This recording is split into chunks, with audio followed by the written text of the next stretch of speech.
দর্শক আরো খবর জানবো এই নিয়ে বিস্তারিত জানাতে শাহবাগ থেকে যুক্ত হচ্ছেন সহকর্মী নাইম আল জিকো।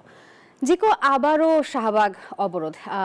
এই তীব্র গরমে কেমন দেখছেন আপনি জনদুর্ভোগের অবস্থা এবং গণ অভ্যুত্থানের আহতদের এখনকার দাবি কি বলছেন তারা?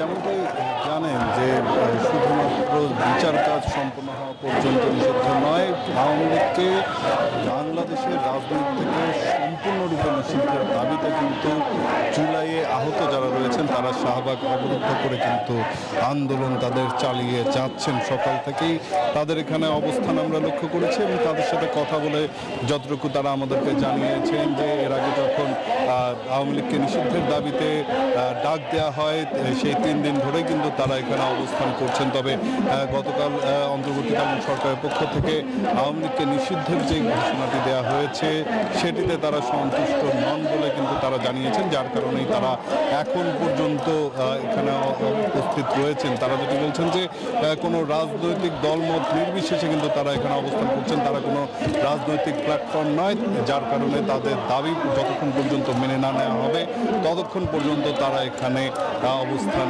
করবেন এবং এই তীব্র তাপদাহ সহ্য করেও কিন্তু তারা তাদের আন্দোলন চালিয়ে যাচ্ছেন। এবং তারা যেটি বলছেন যে আওয়ামী লীগকে বাংলাদেশের রাজনীতি থেকে এবং বাংলাদেশ থেকে সম্পূর্ণরূপে নিষিদ্ধ ঘোষণা করতে হবে, যেহেতু জুলাইয়ে তারা গণহত্যা চালিয়েছে।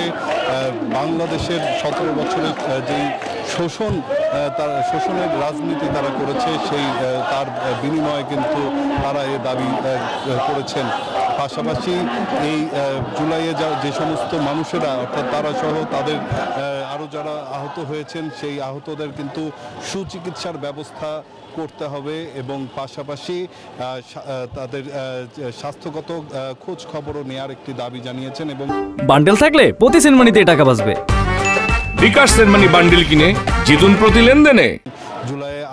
জুলাইয়ের যেই সনদ সেই সনদ রাজপথে তাদের এই আন্দোলন চলাকালীন অবস্থাতেই তারা নিজের হাতে নিয়ে যেতে চান বলে তারা কিন্তু এখানে আন্দোলন চালিয়ে যাচ্ছেন। তো এখানে সকাল থেকে পুরো বাংলা মোটর এক পাশে, অন্যদিকে ঢাকা বিশ্ববিদ্যালয়ের টিএসসি, অন্যদিকে কাঁটাবনের দিকে এবং আমার ঠিক বাঁ পাশে রয়েছে মৎস্য ভবন। এই পুরো এলাকাটি কিন্তু এই মধ্যে অবরুদ্ধ করে রাখা হয়েছে, যান চলাচল সম্পূর্ণরূপে এই এলাকাটিতে নিয়ন্ত্রণ করা হচ্ছে। যেহেতু এটি একটি গুরুত্বপূর্ণ স্থান এবং বেশ কিছু হাসপাতাল এখানে রয়েছে, চিকিৎসা নিতে বহু মানুষই কিন্তু প্রতিদিন এখানে এসে উপস্থিত হন, যারা হলো বেশ ভোগান্তিতে রয়েছেন এবং যারা অসুস্থ রোগীরা রয়েছেন তারা এখানে যারা ডেইলি চেক আপের জন্য আসছেন তারাও কিন্তু ভোগান্তির শিকার হচ্ছেন। এছাড়া যে জরুরি পরিবহনগুলো রয়েছে সেগুলোকে কিন্তু আমরা এরই মধ্যে ছেড়ে দিতে দেখেছি, অর্থাৎ অ্যাম্বুলেন্স যেগুলো রয়েছে যারা